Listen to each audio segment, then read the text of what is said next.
Happy summer, this is Kim Rowe with For the Nest, and I just wanted to show you a really fun project for the 4th of July celebration coming up.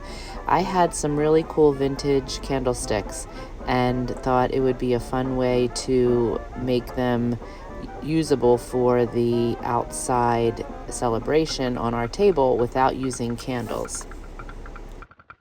So I purchased a bunch of these mini flags on Amazon and thought they looked too new to go along with my vintage candlesticks. So I'm using Farmhouse Glaze. This is the tea stain color, and I just took a little cloth and a little bit of the tea stain, and I basically just rubbed it along the wood and then also along the flag itself, just to give it more of a vintage look.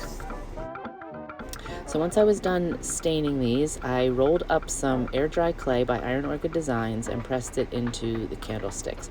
I had some metal ones, some wooden ones, and a few glass as well, and pressed the flag into the clay, and then just took a little bit of weathered wood by DIY Paint and touched up the clay to make it not quite so white on especially the metal and the wood candlesticks. Once that was done, I put them in my front entranceway and will be using them on my table for 4th of July.